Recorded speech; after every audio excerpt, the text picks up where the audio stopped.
ইবলিশ শয়তানের জন্ম হয়েছে কিভাবে, ইবলিশের শিক্ষা দীক্ষা ও শ্রেষ্ঠত্ব লাভের সঠিক ইতিহাস। আসসালামু আলাইকুম প্রিয় দর্শক, আমরা এই পর্বে জানব ইবলিশ শয়তানের জন্ম হয়েছে কিভাবে, ইবলিশের শিক্ষা দীক্ষা ও শ্রেষ্ঠত্ব লাভের সঠিক ইতিহাস। ইবলিশ, যাকে আমরা শয়তান নামেও চিনি, ইসলামের দৃষ্টিকোণ থেকে একটি গুরুত্বপূর্ণ চরিত্র। তার জন্ম, শিক্ষা দীক্ষা এবং পরে আল্লাহর নির্দেশ অমান্য করার গল্প মানুষকে অনেক শিক্ষা দেয়। আজ আমরা আলোচনা করব ইবলিশের ইতিহাস এবং এর থেকে আমরা কি শিক্ষা নিতে পারি, এবং ইবলিশের দুনিয়ায় আগমনের কেমন করে ঘটল, ইবলিশের লাহ মাহফুজে কেমন করে দর্শন হলো, ইবলিশের মনে কুমতলব ও অহংকারের সূত্রপাত কেমন করে হয়েছিল এবং লাহে মাহফুজ দর্শনে ফেরেশতারা কি করেছিল, আমরা সকল বিষয় আজকে আলোচনা করব ইনশাল্লাহ। তাই ভিডিওটি অনেক ইন্টারেস্ট হতে যাচ্ছে, ভিডিওর শেষ পর্যন্ত আপনারা আমাদের সাথেই থাকুন। ইবলিশের জন্ম বৃত্তান্ত। জিনদের পঞ্চবারের পয়গম্বর ও বাদশাহ হামুসের পুত্র ছিল ইবলিশের জনক। তার নাম ছিল খাবিস। খাবিসের আকৃতি ছিল ভয়ঙ্কর এক সিংহের ন্যায়। তার স্বভাব প্রকৃতিও সিংহের ন্যায় ছিল। একদিকে তার দেহে ছিল পঞ্চশক্তি, অন্যদিকে তার চেহারায় ছিল স্পষ্ট ধূর্ততার ছাপ। এ খবিসই ছিল পাপিষ্ট জিনদের মাথার তাজ।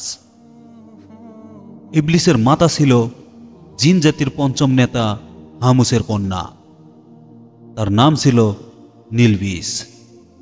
নীলবিষ জিন দেখতে ঠিক একটি নেকড়ে বাঘের মতো। তার প্রকৃতিও ছিল অবিকল নেকড়ের ন্যায়। এক বর্ণনায় আছে, জাহান্নামের আগুনের খবিস ও নীলবিষের মিলনে ইবলিশের জন্ম হয়। সুতরাং পিতামাতা ও জাহান্নাম এই দৃশ্য তার স্বভাব ও প্রকৃতির সম্পূর্ণ প্রভাব ইবলিশের চরিত্রে নিহিত ছিল। ইবলিশের পিতার শারবুক নামে সর্ববিদ্যায় পারদর্শী একজন বন্ধু ছিল।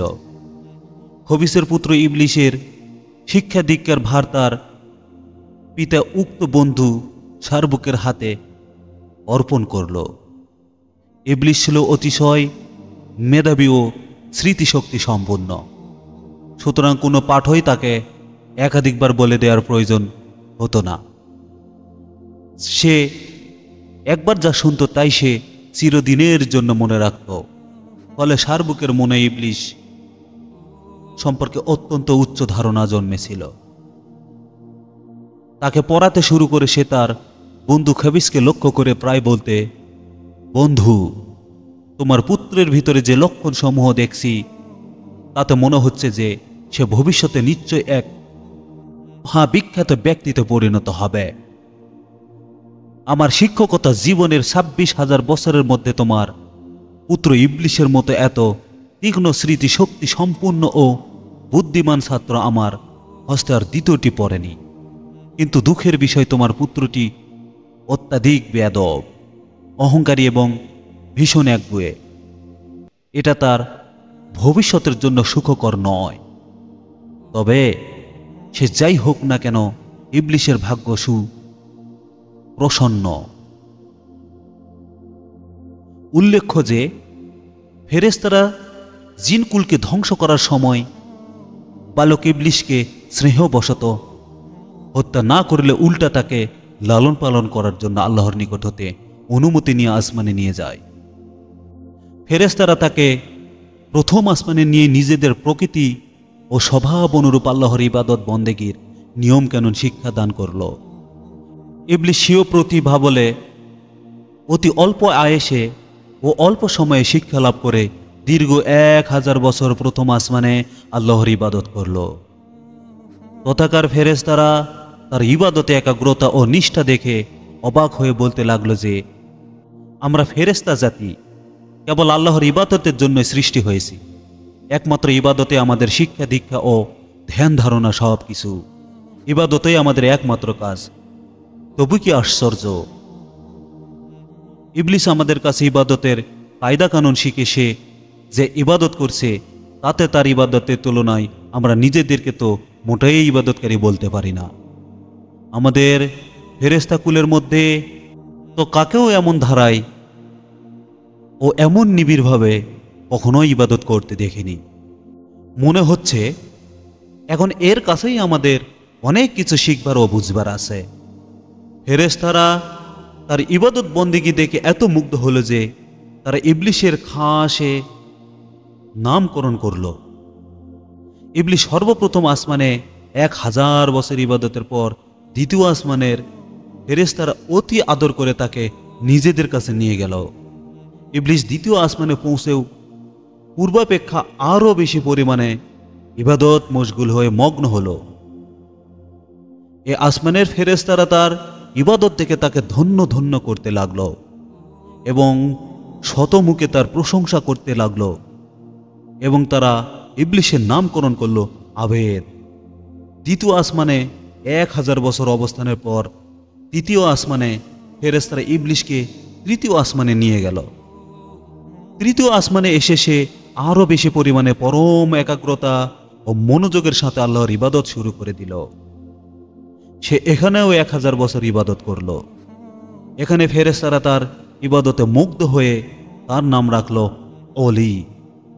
তারপর চতুর্থ আসমানে ফেরেশতারা আল্লাহর অনুমতি লাভ করে ইবলিশকে চতুর্থ আসমানে নিয়ে গেল।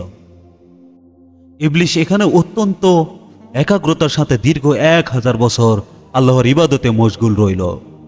তথাকার ফেরেশতারা তার ইবাদতে খুশি হয়ে নাম রাখল সালেহ। এইভাবে অবশিষ্ট সকল আসমানে উন্নীত হয়ে প্রত্যেক আসমানে 1000 বছর করে ইবাদত করল। তখন পুরো ফেরেশতা জগতই তার প্রশংসায় মুখরিত হয়ে গেল। সকল ফেরেশতারা সন্তুষ্টির ভেতর যে সপ্তম আসমানে উপনীত হয়ে পরম সুখে শান্তিতে বসবাস শুরু করল। ইবলিশ ফেরেশতাদের নিকট থেকেই আদব কায়দা এবং ইবাদতের রীতিনীতি প্রশিক্ষণ নিয়েছিল। ইবলিশ অত্যন্ত মেধাবী হওয়ায় যা শিক্ষা লাভ করত তার কোনো কিছুই আর ভুলত না। সুতরাং অতি অল্প সময়ে ফেরেশতাদের নিকট হতে সে সর্ববিষয়ে এত বেশি অভিজ্ঞতা অর্জন করল যে এখন তার ওস্তাদ ফেরেশতাদের তুলনায় তার জ্ঞানই বেশি হয়ে গেল। তদ্রূপ ফেরেশতাদের ইবাদতের পরিমাণ অপেক্ষায় তার ইবাদতের পরিমাণ অনেক বেশি বৃদ্ধি পেল।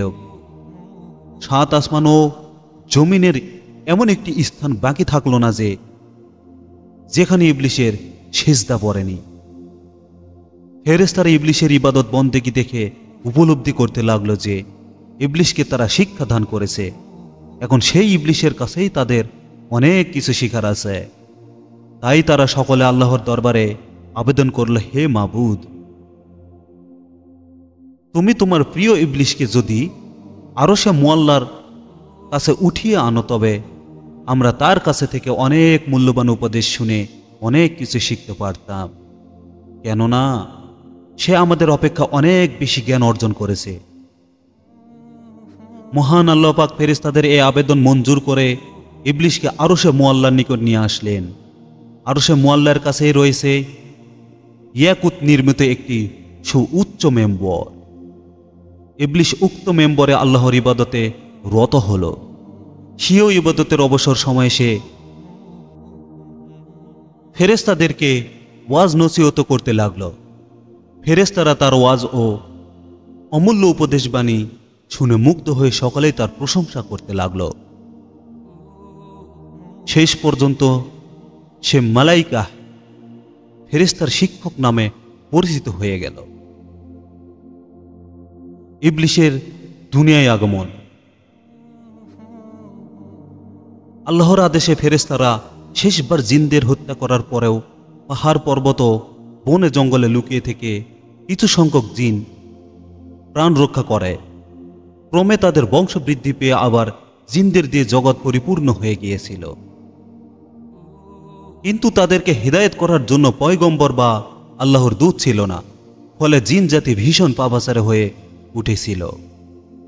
আল্লাহ তাআলা ইবলিশকে আদেশ করলেন, হে ইবলিশ, তোমার ইবাদত বন্দেগী ও আমার প্রতি তোমার আনুগত্যে আমি তোমার প্রতি অত্যন্ত সন্তুষ্ট হয়েছি। এবার তোমার প্রতি আমার নির্দেশ হলো, তুমি দুনিয়াতে গিয়ে তোমার স্বজাতীয় জিনদেরকে সৎ পথে প্রদর্শন করো। মহান আল্লাহর এ নির্দেশ শুনে ইবলিশ বলল, হে মাবুদ, আপনার নির্দেশ আমি অবশ্যই পালন করব। তবে আমার একটি আরজ হলো, আপনি আমাকে এমন ক্ষমতা দান করুন যেন সারা দিন দুনিয়াতে জিনদেরকে হেদায়েত করে সন্ধ্যায় আবার আমি এখানে ফিরে এসে সারা রাত আপনার ইবাদত ও ফেরেশতাদেরকে নসিহত করতে পারি। আল্লাহ পাক ইবলিশের এই আবেদন কবুল করলেন। তখন ইবলিশ অত্যন্ত আনন্দ চিত্তে দুনিয়ায় নেমে আসলো এবং জিনদেরকে হেদায়েতের কাজে আত্মনিয়োগ করল। কিন্তু একাধারে বহুদিন পর্যন্ত সে আপ্রাণ চেষ্টা ও পরিশ্রম করা সত্ত্বেও সামান্য কিছু সংখ্যক জিন ব্যতীত প্রায় সকলেই ইবলিশের বিরুদ্ধাচরণ করতে লাগল। তখন ইবলিশ আবার আল্লাহর দরবারে প্রার্থনা করল, হে মাবুদ, আমাকে এমন ক্ষমতা দিয়ে দিন যাতে এই অত্যাচারী জিনদের আমি সমূলে ধ্বংস করতে পারি। আল্লাহ তাআলা ইবলিশের আবেদন শুনে জিনদেরকে ধ্বংস করার জন্য আসমান থেকে অগণিত ফেরেশতা দুনিয়ায় প্রেরণ করলেন। ফেরেশতাদের সঙ্গে ইবলিশের অনুগত বহু জিনও যোগদান করল। ফেরেশতারা ও ইবলিশের বাধ্যগত জিনদের আক্রমণে কিছু সংখ্যক পথভ্রষ্ট জিন সৎপথ অবলম্বন করে প্রাণ রক্ষা করল। বাকি সমস্ত পাপী জিন প্রাণ হারল। ইবলিশ দুনিয়ার কার্য থেকে অবসর নিয়ে পুনরায় একাগ্র চিত্তে আল্লাহর ইবাদতে মশগুল হল।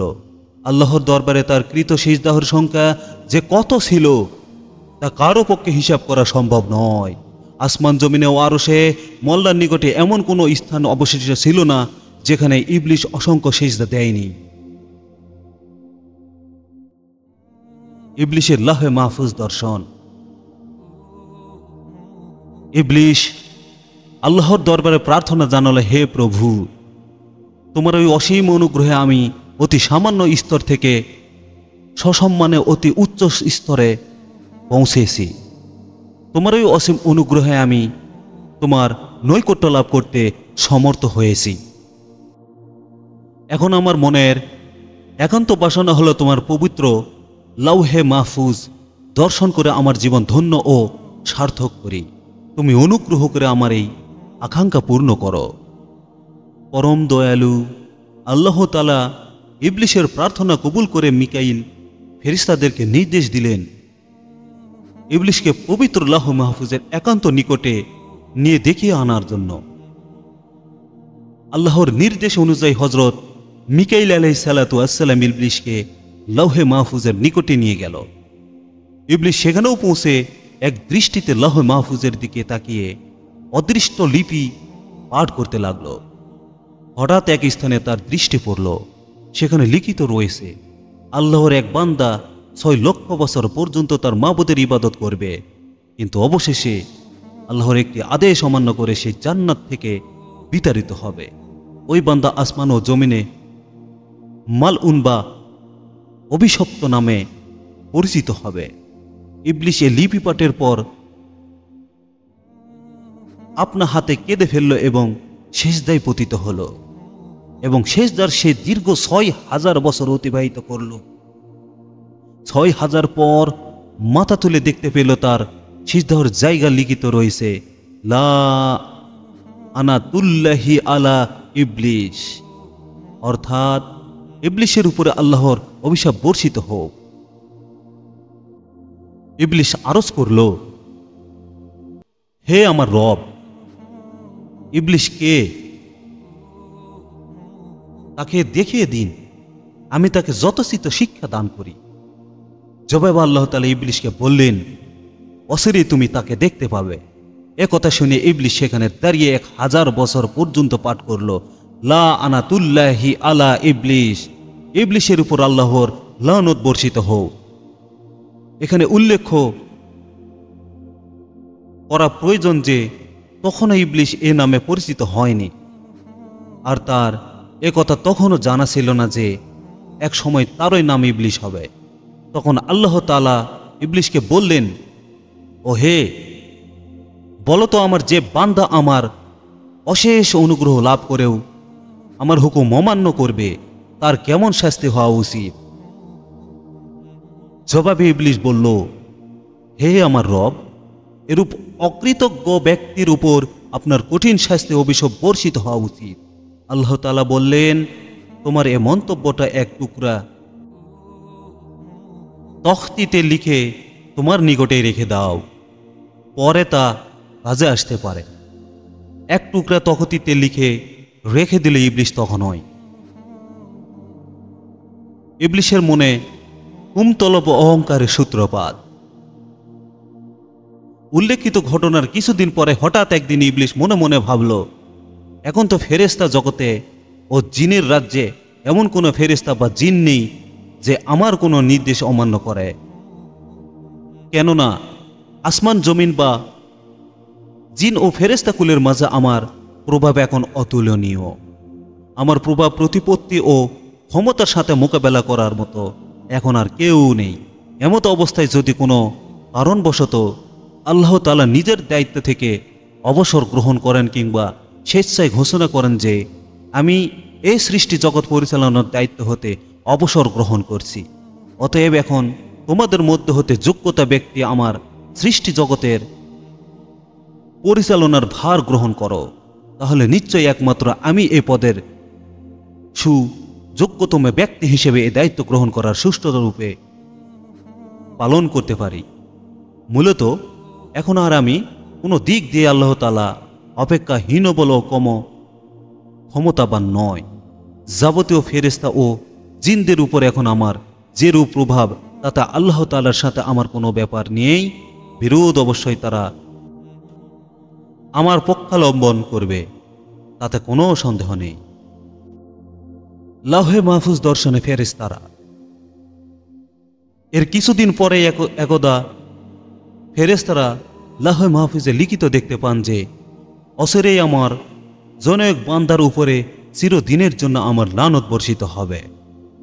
এ লেখা পরে ফেরেশতারা ভয়ে অস্থির হয়ে পড়ল। তারা ভয়ে থর থর করে কাঁপতে লাগলো। তারা শঙ্কিত হয়ে পড়ল। হায়, না জানি তাদের মধ্যেই কোনো হতভাগ্য বান্দাহর উপরে দুর্ভাগ্য নেমে আসবে।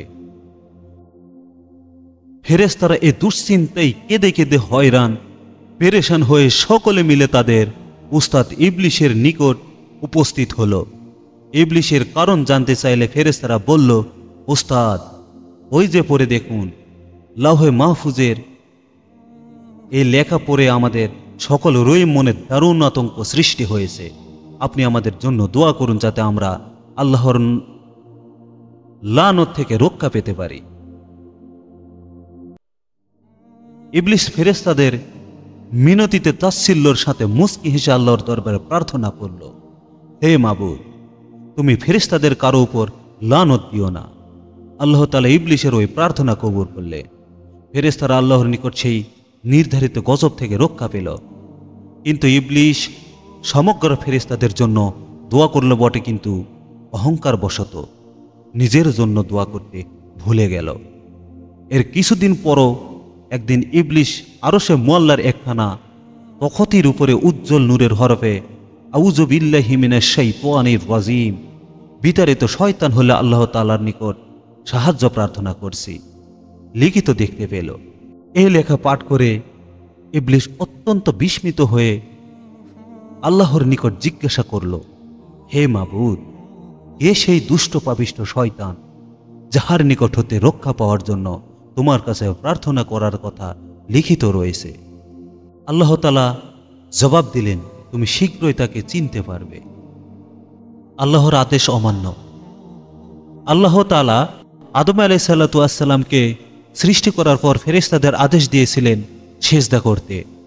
সকল ফেরেশতা সেই আদেশ পালন করেছিল, কিন্তু ইবলিশ অহংকার ও বিদ্রোহ প্রদর্শন করে সিজদা করেনি। ইবলিশ নিজেকে আগুন থেকে শ্রেষ্ঠ এবং আদমকে মাটি থেকে শ্রেষ্ঠ হওয়ার কারণে নিজেকে শ্রেষ্ঠ মনে করেছিল। এই অহংকার ছিল তার পাপ, যার কারণে তাকে জান্নাত থেকে বিতাড়িত করা হয় এবং শয়তান বলে অভিহিত করা হয়। এ ব্যাপারে কুরআনে অনেক দলিল আছে। সূরা আল বাকারা, সূরা আল আরাফ, সূরা হাজর এবং সূরা সাদ। আল্লাহ তাআলা আদম আলাইহিস সালামকে মাটি থেকে সৃষ্টি করে ফেরেশতাদের আদেশ করেছিলেন তাকে সিজদা করার জন্য, কিন্তু ইবলিস নিজের অহংকারের কারণে আদম আলাইহিস সালামকে সিজদা করতে অস্বীকার করেছিল এবং সে বলেছিল, আমি আগুন থেকে তৈরি আর সে মাটি থেকে তৈরি, আমি কেন তাকে সিজদা করব? সূরা বাকারার 34 নম্বরে আল্লাহ তাআলা বলেন, আর যখন আমি ফেরেশতাদেরকে বলছিলাম তোমরা আদমকে সিজদা করো, তখন তারা সিজদা করেছিল, কিন্তু ইবলিস সিজদা করেনি। সে অস্বীকার করল এবং অহংকার করল এবং সে কাফেরদের অন্তর্ভুক্ত হয়ে গেল। ইবলিসের গল্প শুধুমাত্র একটি কাহিনী নয়, এটি আমাদের জন্য একটি শিক্ষা। অহংকার, ঈর্ষা এবং আল্লাহর আদেশ অমান্য করা যে কত বড় পাপ, তা এই গল্প থেকে আমরা বুঝতে পারি। পরীক্ষার সময় আল্লাহ যখন আদম আলাইহিস সালামকে সৃষ্টি করলেন এবং ফেরেশতাদেরকে আদেশ দিলেন যে তারা তাকে সিজদা করবে, তখন ইবলিসের ভিতরের অহংকার প্রকাশ পায়। সে আদম আলাইহিস সালামকে সিজদা করতে অস্বীকার করে এবং বলে, আমি আগুন থেকে সৃষ্টি আর আদমকে সৃষ্টি করা হয়েছে মাটি থেকে, আগুন মাটির চেয়ে শ্রেষ্ঠ, আমি তাকে সিজদা করব না। ইবলিসের পতন। ইবলিসের এই অহংকার তার পতনের কারণ হয়। এই কারণে আল্লাহ তাআলা তাকে জান্নাত থেকে বহিষ্কার করেন। আল্লাহ তাআলা বলেন, তুমি এখান থেকে বের হয়ে যাও, তুমি ধিক্কৃত এবং বিতাড়িত এবং তোমার উপর বিচার দিবস পর্যন্ত অভিশাপ থাকবে। সে বলল, হে আমার প্রভু, আমাকে সেই দিন পর্যন্ত অবকাশ দাও। আল্লাহ তাআলা বলেন, তোমাকে অবকাশ দেওয়া হলো। সে বলল, তোমার ক্ষমতা অনুযায়ী আমি অবশ্যই তাদের সবাইকে পথভ্রষ্ট করব, তবে তোমার খাঁটি বান্দারা ব্যতিক্রম। ইবলিস তার অহংকারের কারণে জান্নাত থেকে বিতাড়িত হয় এবং আল্লাহর শত্রুতে পরিণত হয়। সে প্রতিজ্ঞা করে যে কিয়ামত পর্যন্ত মানুষকে বিপদগামী করার জন্য সর্বাত্মক চেষ্টা করবে। তবে আল্লাহ ইবলিসকে জানিয়ে দিয়েছেন তার খাঁটি বান্দারা ইবলিসের ধোঁকায় কখনোই পড়বে না। প্রিয় দর্শক, ইবলিসের ইতিহাস থেকে আমরা বুঝতে পারি যে ইবাদত ও শ্রেষ্ঠত্ব অর্জনের পর অহংকার মানুষকে ধ্বংস করতে পারে। আল্লাহর প্রতি অনুগত্য, বিনয় এবং নম্রতা একজন মানুষকে সত্যিকারের মর্যাদা এনে দেয়। এই কাহিনী থেকে আমরা শিখি যে অহংকার আমাদের ধ্বংসের দিকে নিয়ে যেতে পারে এবং আল্লাহর আদেশ মেনে চলার মধ্যে প্রকৃত সফলতা নিহিত। তাই আল্লাহর কাছে আমরা দোয়া করি, আমাদের সকল পাপ কাজ থেকে আমাদেরকে যেন আল্লাহ বিরত রাখে এবং এই ইবলিসের অসওয়াসা থেকে আমাদেরকে যেন নিরাপত্তা দান করে। সকলে বলুন আমিন।